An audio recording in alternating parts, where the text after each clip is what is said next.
Hello everyone, and welcome back to East 1 and 2. And since we're all in red, let's give gifts. Now, you can give gifts to pretty much anyone in the game, and it's always from the group of food or healing items, like apples, marl flowers, salsetta flowers, rotafruit, whatever. However, there are 4 NPCs in the game that give you bonus food if you give them enough gifts.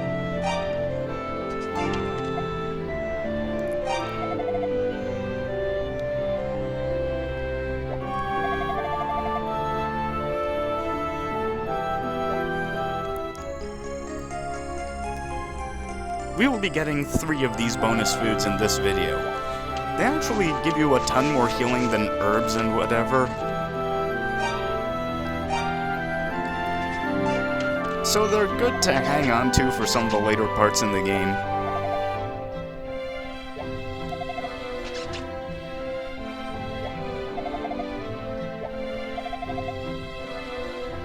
Oh my.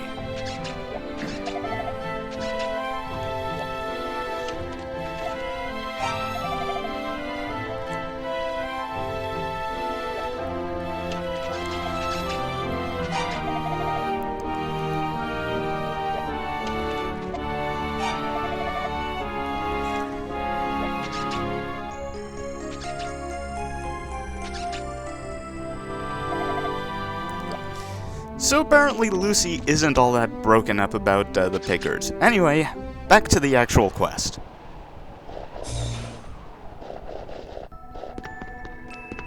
Replacement herb.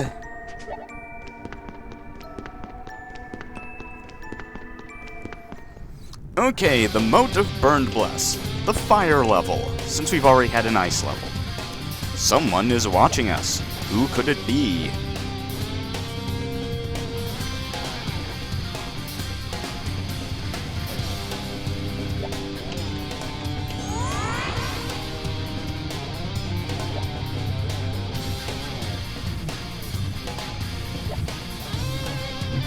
It was created to shield against the demons, but now it's just an asshole to everybody.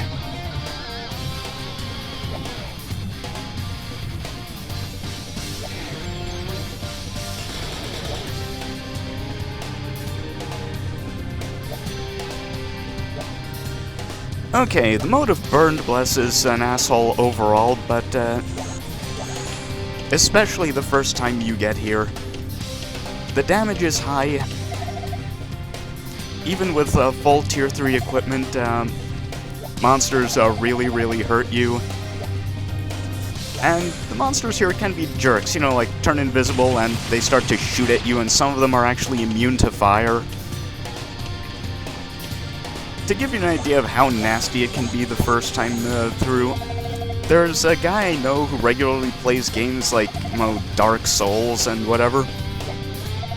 And I was talking to him about playing this game, and he's like, oh yeah, I remember the Moat of Burned Bless. That's about where I quit the game. So, yeah.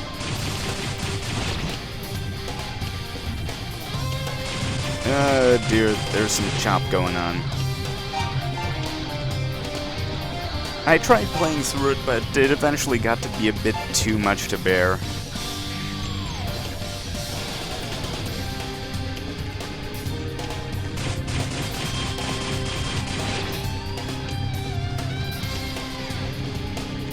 So anyway, there seem to be some other creatures around here who don't like the demons wandering around.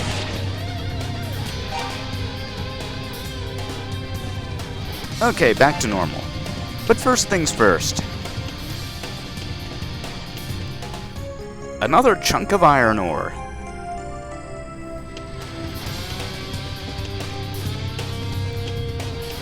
We won't go back to sell it quite yet, because I don't want to, you know, go back there, sell it, come back here, then go back again when I have enough money for the large shield. And second, I don't want to take another trek across the ice ridge of Noltia. I want to reach another teleport station, which is actually coming up pretty soon.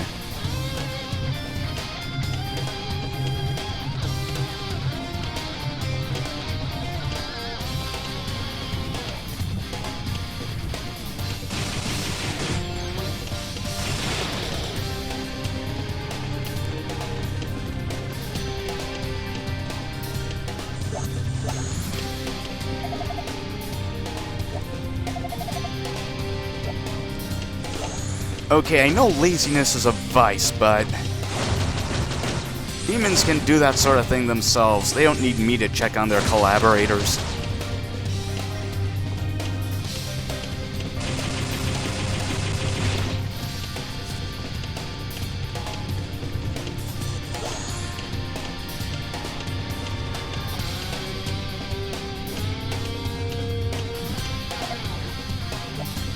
No comment.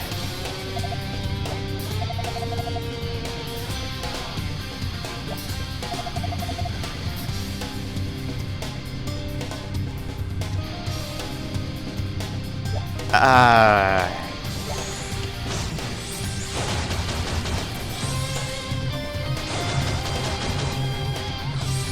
know what, I'm not sure that some of this stuff was in the original, fan translation, you know, which tend to be more literal. But I appreciate the additions of the Exceed staff.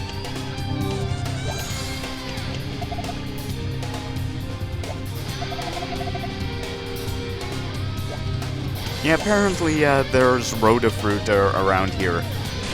How it grows in this climate, I don't know. But I'm not a gardener. Just an adventurer that makes things explode with a sword.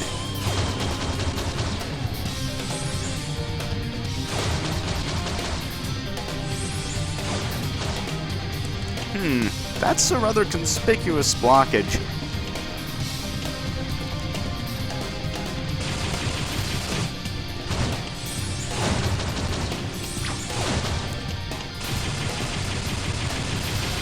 It's very important to play it cautious here. This is probably the most dangerous area of these two.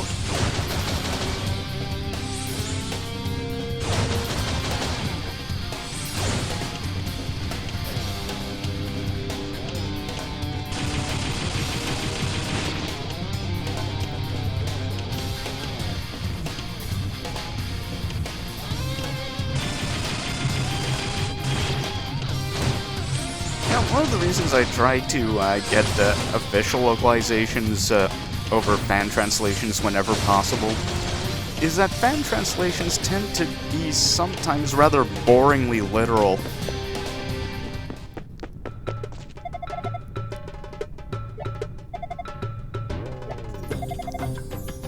Like, one of the early fan translations of the Japanese Final Fantasy VI suffered from this pretty badly.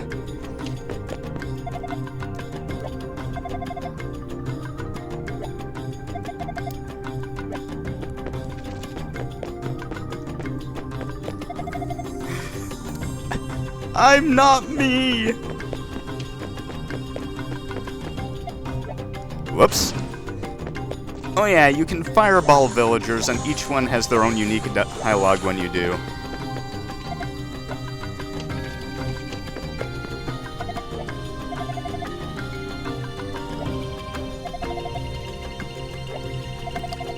No one can believe that there is red hair in the world.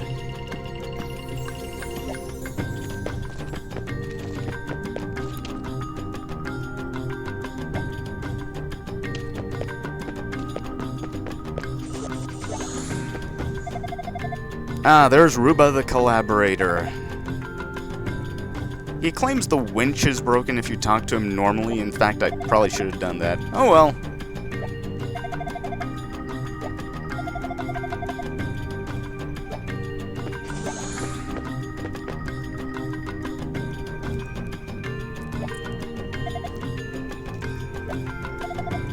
Damn right we do.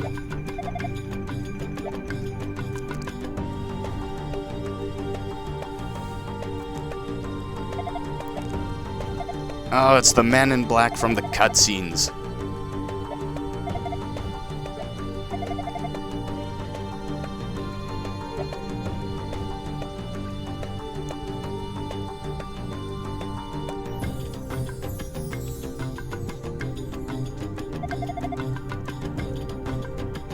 Well, that guy's a total jerk.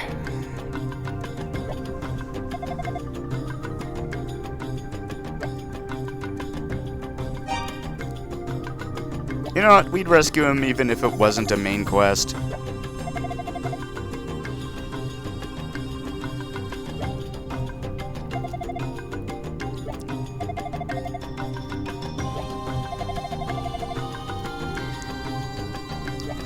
By the way, even though Lava Village is underground, it is a place where Adol can regenerate normally, even though it's probably the worst place to have built a town ever.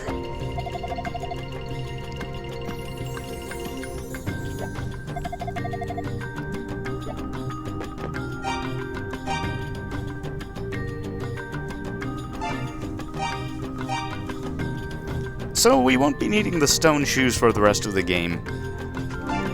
The Whisper Earrings are going to be coming handy at least twice here, and certainly will also be coming in handy later on.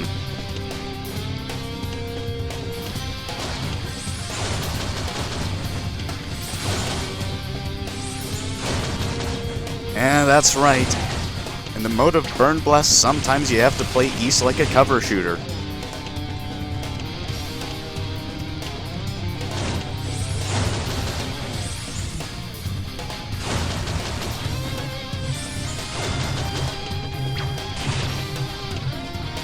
So we need to go all the way back to the beginning of the dungeon, which shouldn't be too bad.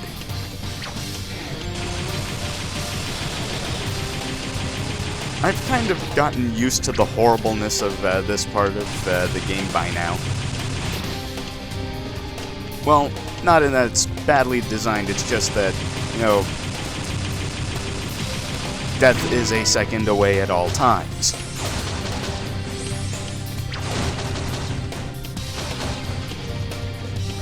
Even the level ups aren't a huge help here.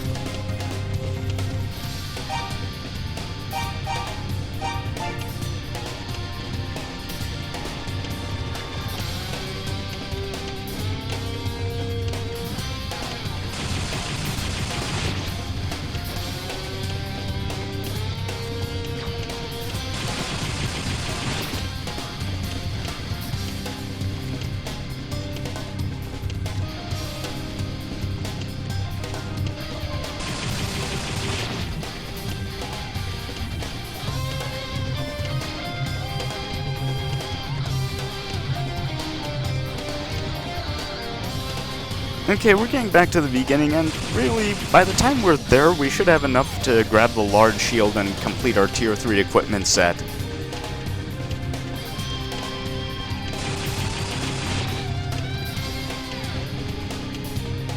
Even though Tier 4 equipment isn't that far away, I still want to die less often in the moat.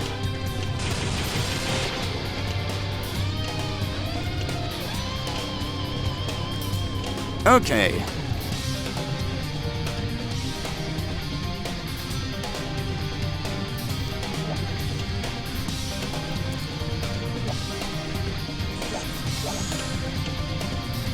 Let's see. Well, if they are monsters, let's use what we used last time we needed to draw monsters out of hiding.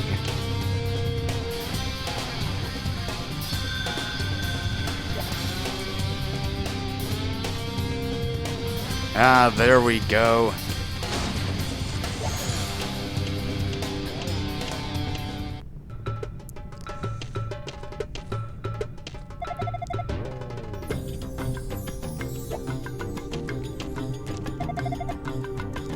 In the pre-complete versions, the Ruse Nest wasn't a separate location.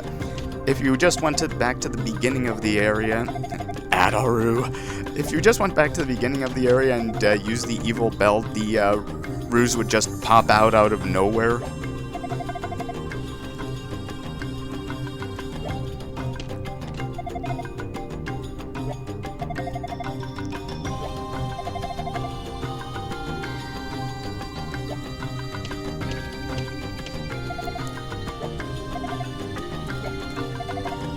Oh yes, note that even in Rue form, Adol has his red hair.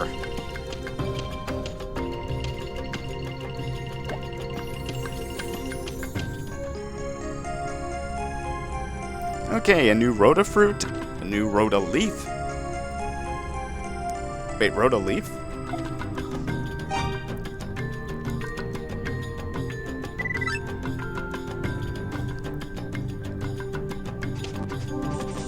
Okay.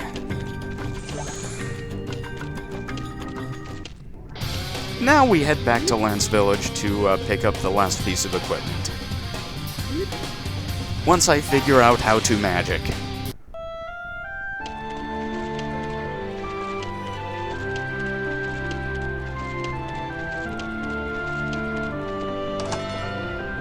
Hey, Guido.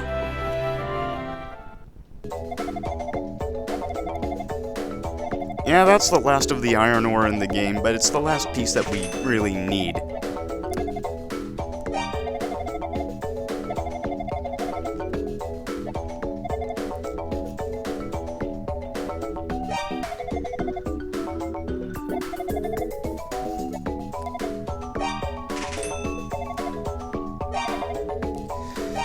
And thanks to the fact that the Ruse Nest is now a rest stop, we don't have to worry about using the fairly expensive return magic.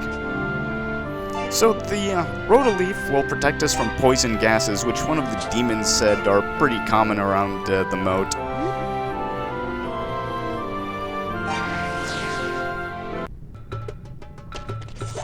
By the way, we can only take advantage of the rest services if we're in Rue form.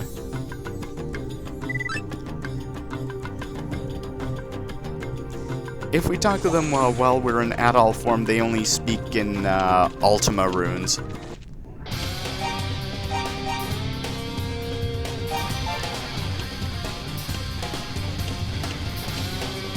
Okay, now it's time to actually move forward.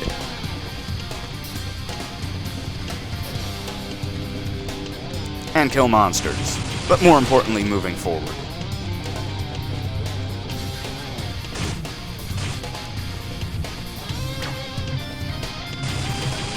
Yeah, see, even with full tier 3 gear, the monsters here still do a fair chunk of my health per hit. And that one wasn't even one of the stronger ones.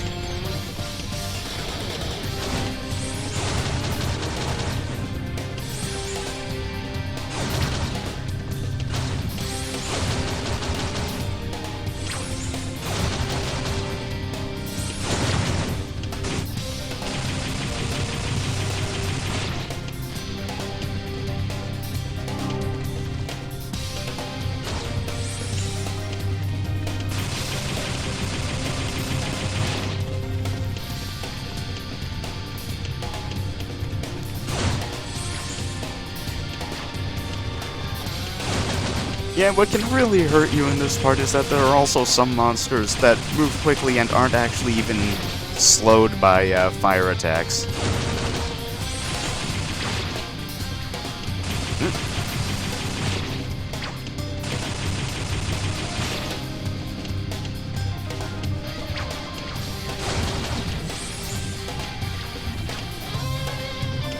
This probably would have been easier if I had remembered to equip the Hawk Idol, but you can't expect me to remember everything.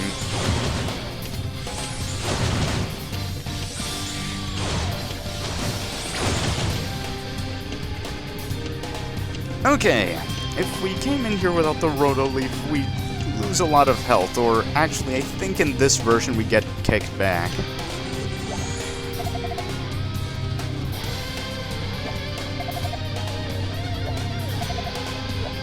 Bad poetry, he has to die.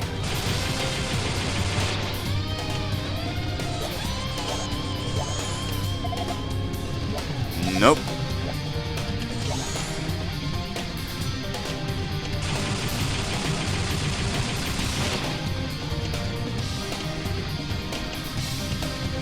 Okay. Those magma-looking guys, completely immune to fire magic.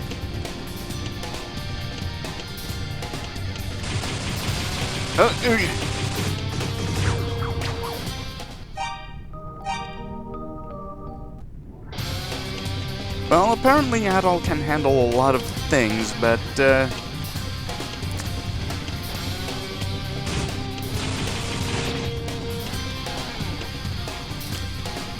But I guess sneak attack damage was not one of them, so we're going to have to wander all the way back there.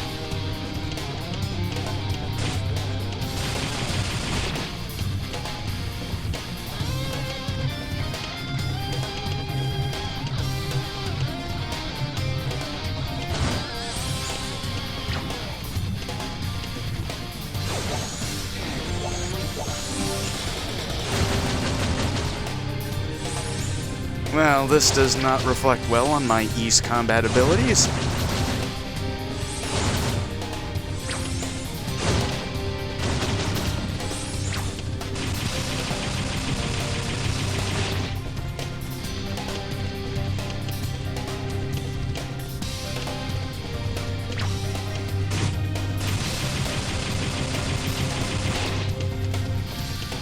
So yes, that was our first death of many in the mode of Burn Bliss.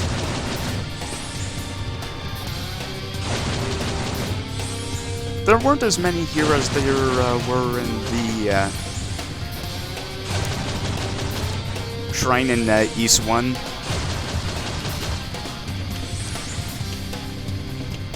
But the mode of Burn Bliss does claim its fair share of add-alls.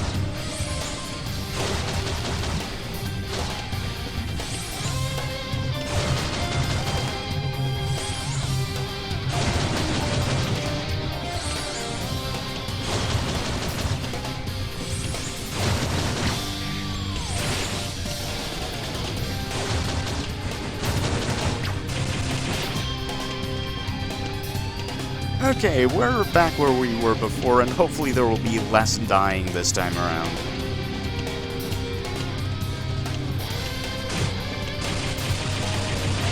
It is a sincere but probably foolish hope.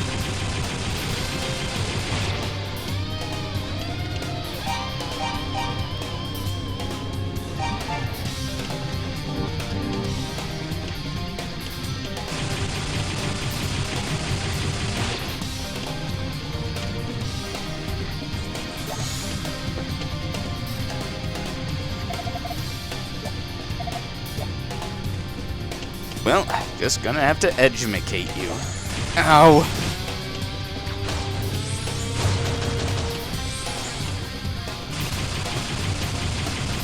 Oh yeah, that's shooting at me. And yeah, see, completely immune to my magic.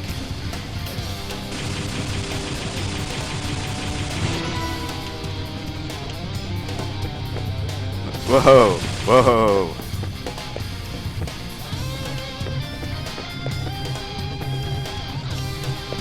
There we go.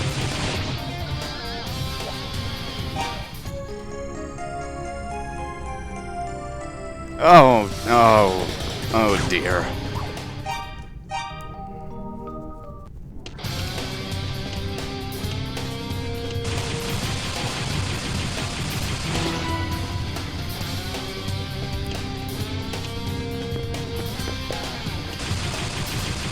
Well, I'm surprised that worked, but let's try grabbing this again.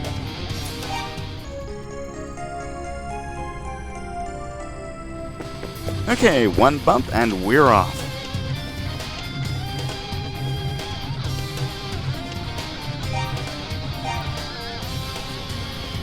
Well, one thing I learned is that the Rotafruit apparently restores MP, not HP. Oh, well. Herb it is, then.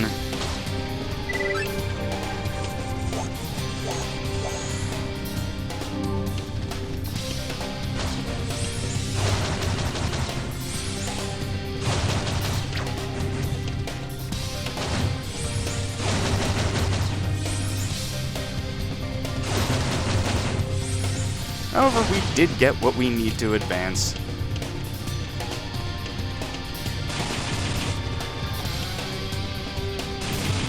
And somehow, through some strange twist of fate, we managed to avoid getting shot. I don't know how that worked.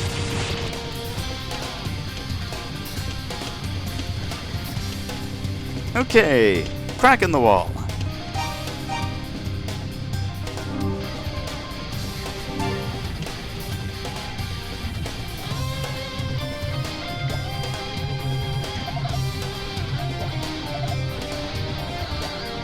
Well, I guess so. Unless... Unfortunately, at this moment, we are without Dogi.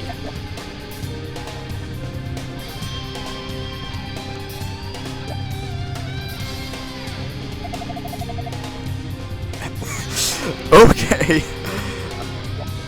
I want to know which one of the, Exceed staff managed to slip that in there.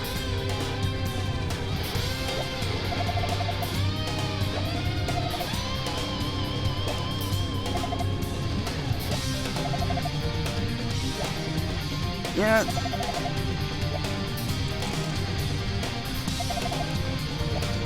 The Black Pearl we have causes a little bit of discrepancy in all versions of Ys 1 and 2. However, this was actually cleared up in Ys Origin, and I'll explain that when we're pretty near the end of the game.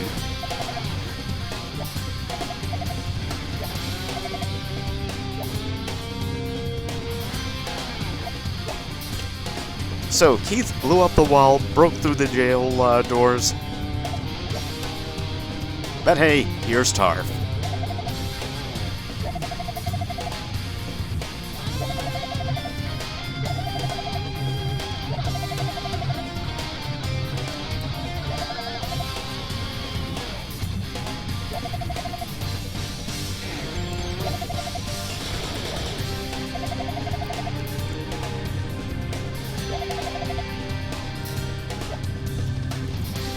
Damn straight we're at all.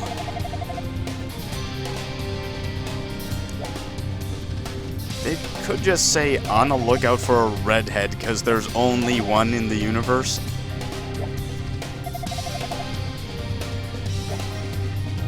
Okay, our second escort mission. But first, there's some writing on the wall.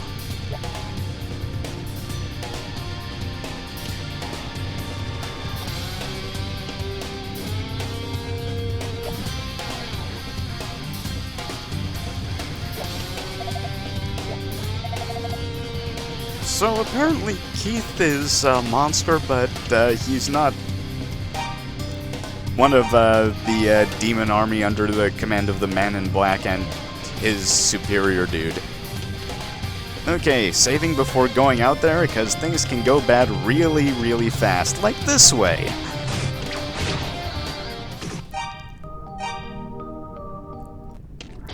Let's try that again without the fail.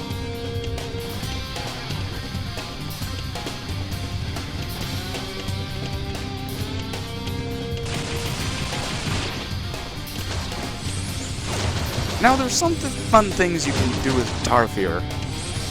Now, you see, Tarf is hungry, so if you give him enough food items, he will actually level up and gain more hit points. But he will also gain a pebble, which he will throw at enemies.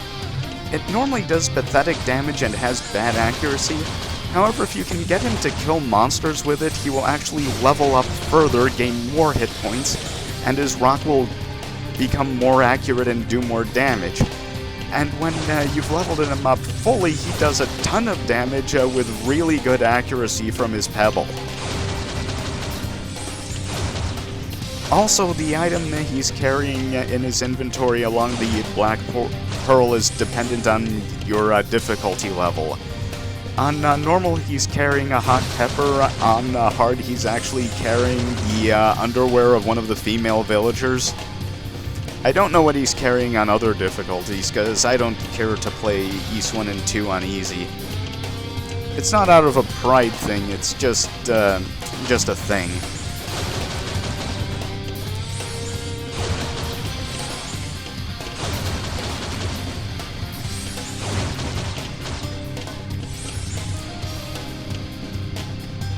But anyway, after getting past the exit to the jail room,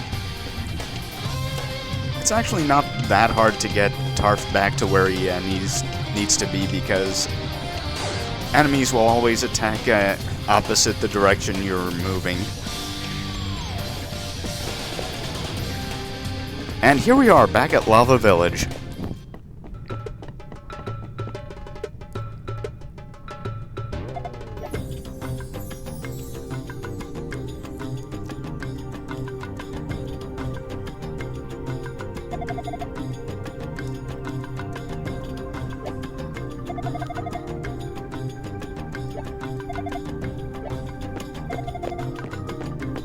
You saved Tarf. You could lower the bridge.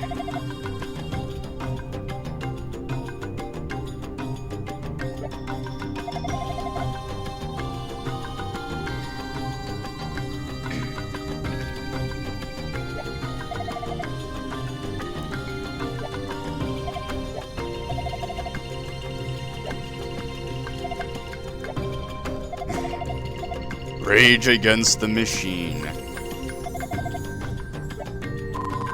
Okay, we get our helping people level up.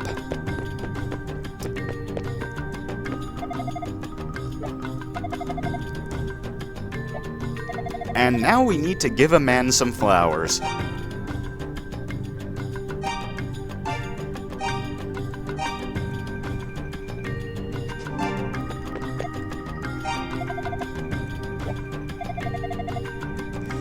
There's no place like the innards of an active volcano, I guess.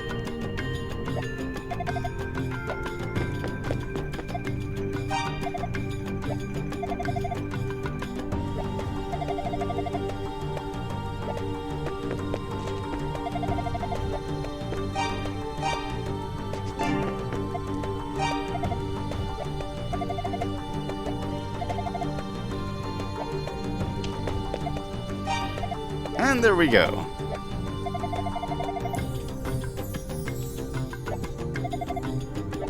And there's the third bonus food item.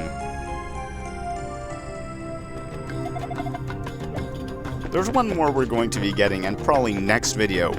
So, join me next time where we finally finish off this stupid place and move forward into someplace with a reasonable climate. See you then!